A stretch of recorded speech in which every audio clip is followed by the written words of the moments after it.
الرحمن الرحیم۔ میرے پیارے ویورز، میرے سننے والوں، آج میں آپ حضرات کے سامنے تین باتوں پر گفتگو کرنا چاہتا ہوں۔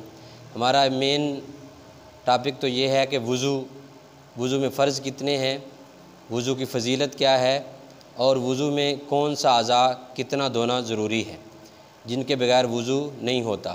تو پہلی چیز یہ ہے کہ ہم اس کی فضیلت کو سمجھیں کہ وضو چیز کیا ہے۔ وضو پہلی امتیں بھی وضو کیا کرتی تھی، لیکن امت محمدیہ کا یہ اعزاز ہے۔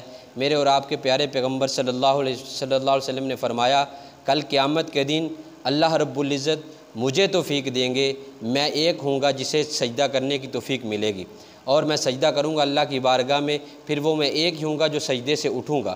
سجدے سے اٹھنے کے بعد جب میں دیکھوں گا سامنے، اپنی امت کو پہچان لوں گا، اور جب میں دائیں دیکھوں گا تو اپنی امت کو پہچان لوں گا، جب بائیں دیکھوں گا تو اپنی امت کو پہچان لوں گا، اور جب میں پیچھے دیکھوں گا تو اپنی امت کو پہچان لوں گا۔ صحابی نے عرض کی، یا رسول اللہ صلی اللہ علیہ وسلم، آپ ہمیں کیسے پہچان لو گے؟ حضرت آدم علیہ السلام سے لے کر عیسیٰ علیہ السلام تک کی تمام امتیں جمع ہوگی، آپ اپنی امت کو کیسے پہچانو گے؟ میرے اور آپ کے پیارے پیغمبر صلی اللہ علیہ وسلم نے فرمایا، میں اپنی امت کو وضو کے اعضاء سے پہچان لوں گا۔ میری امت کے وضو والے اعضاء چمک رہے ہوں گے، جس کی وجہ سے میں پہچان لوں گا یہ میری امت ہے۔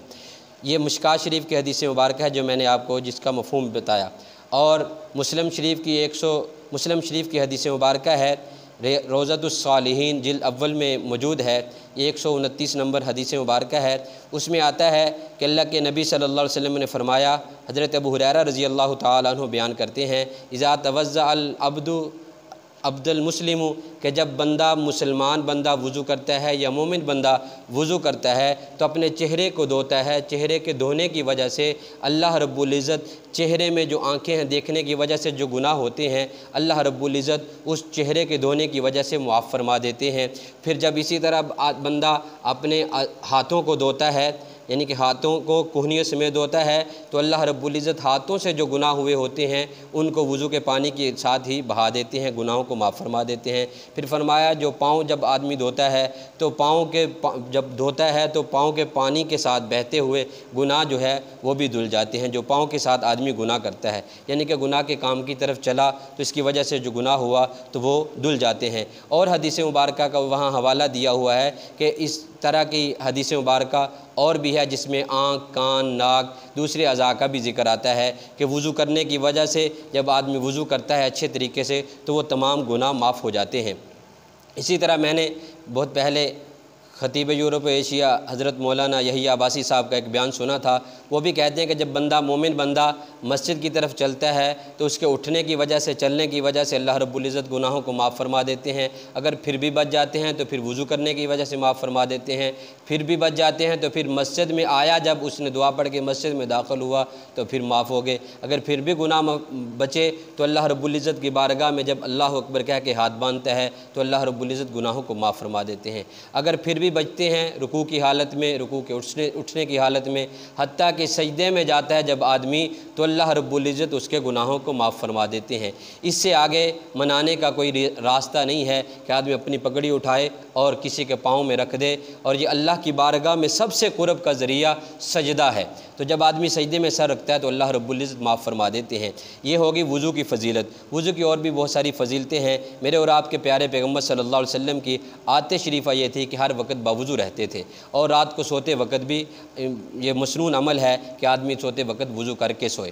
اور اس میں ایک عرض یہ ہے کہ آپ اس طرح کی اگر ویڈیو دیکھنا چاہتے ہیں جس میں آپ کو مسائل سیکھنے کے لیے ملیں، آپ وضو کی سنتیں، وضو کے مکروہات، وضو کے مستحبات، نماز کے ارکان، نماز کے واجبات، نماز کی مفسدات، یہ ساری چیزیں آپ کے علم میں آئے تو پھر آپ ہمارے چینل کے ممبر بنیں، اور اس میں آپ اپنا اس کو سبسکرائب کریں، اور اس کے ساتھ ساتھ اگر آپ کو اچھی بات لگے تو لائک کریں۔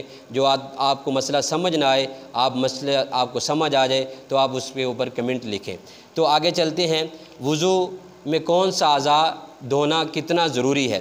قرآن پاک میں آتا ہے یا ایھا الذین آمنوا اذا قمتم الی الصلاۃ فاغسلوا وجوہکم وایدیکم الی المرافق وامسحوا برؤوسکم وارجلکم الی الکعبین، کہ اللہ رب العزت نے اس میں 4 اعضاء دھونے کا حکم دیا ہے۔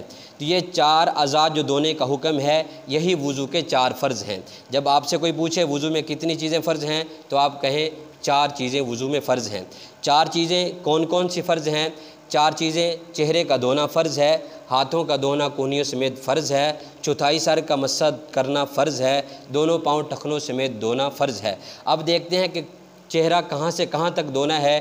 تو چہرے کی جو دھونے کی جگہ ہے وہ ٹھوڑی کے نیچے سے لے کر بالوں کی پیچانی تک آپ نے، اور پھر ایک کان کی لو سے لے کر دوسرے کان کی لو تک آپ نے اس کو اچھی طرح دھونا ہے۔ اس میں چہرے کو دھوتے ہوئے آپ نے یہ خیال کرنا ہے کہ اپنی آنکھوں کو اس طرح مسلنا ہے۔ یہ آپ کی آنکھوں کے یہ والی جو جگہ ہے، یہ بالوں کے ساتھ والی، یہ بھی آپ کی گیلی ہونا لازمی ہے۔ اگر آپ اس طرح مسلیں گے آنکھوں کو کھول کر تھوڑا سا تو آپ کی یہ جگہ بھی دھل جائے گی۔ اور اس کے بعد پھر اگر آپ کی داڑھی، آپ مرد ہیں سننے والے تو آپ کی داڑھی گھنی ہے تو پھر بھی آپ اس کو اچھی طرح ایسے دھوئیں گے تو یہ اس طرح آدمی بہت یعنی کہ لغو کرتا ہے کہ بہت زیادہ پانی گراتا ہے، تو یہ کوئی ضروری نہیں ہے۔ آپ کے یہ سامنے والی جو جگہ ہے، یہ ٹھوڑی سے اوپر والی جگہ ہے، یہ دھلی ہوئی ہونی چاہیے۔ یہ بالوں کی پیشانی سے لے کر ایسے آپ ایسے دھوئیں گے، اور جب آپ یہ اس جگہ کا بھی خصوصی خیال کریں۔ دوسری چیز، آپ نے اپنے ہاتھوں کو دھونا ہے کونیوں سمیت۔ یہ کونیاں جو ہے آدمی اپنی بازو کو فولڈ کرتا ہے، یہ کونیاں جو ہے اس سے تھوڑا سا اوپر آپ نے اس کو ہاتھوں کو، دونوں ہاتھوں کو دھونا ہے۔ اس میں سے کوئی بھی چیز آپ کی رہ نہ جائے۔ اگر آپ نے انگوٹھی پہنی ہے تو آپ نے اس کو اس طرح ہلانا ہے تاکہ اس کے نیچے پانی چلا جائے۔ اگر آپ نے گھڑی پہنی ہے تو گھڑی کو بھی آپ نے ہلانا ہے تاکہ اس میں بھی وہ گھڑی کے نیچے بھی پانی پہنچ جائے۔ اور اس کے بعد پھر آپ نے ہاتھ کو گیلا کرنا ہے۔ اگر آپ ایک ہاتھ کو گیلا کر کے اس طرح کر لیتے ہیں تو آپ کا مسح ہو جائے گا، آپ کا وضو کا فرض ہو جائے گا۔ پورے سر کا مسح کرنا جو ہے یہ سنت عمل ہے۔ اگر چوتھائی سر کا آپ مسح کریں گے تو آپ کا وضو ہو جائے گا۔ اس کے بعد آخری چیز، آپ نے پاؤں کو دھونا ہے۔ پاؤں جو ہے آپ نے اپنے پاؤں یہ ٹخنوں سمیت دھونے ہیں، یہاں تک آپ نے یعنی کہ آپ کے ٹخنے پاؤں کے اندر دھل جائیں۔ تو آپ نے دھوتے وقت پاؤں کی یہ انگلیوں کا خلال کرنا ہے تاکہ پاؤں کی انگلیوں کے اندر پانی چلا جائے، کوئی جگہ خشک نہ رہے۔ یہ فرض چیزیں وہ ہوتی ہیں جس میں ایک بال کے برابر بھی اگر کوئی جگہ خشک رہ جائے تو آپ کا وضو نہیں ہوتا۔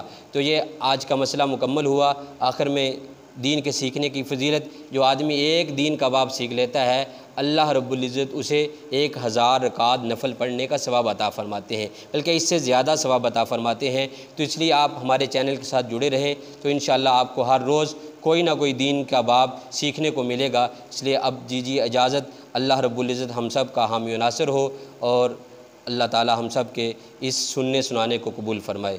وآخر دعوانا ان الحمد للہ رب العالمین۔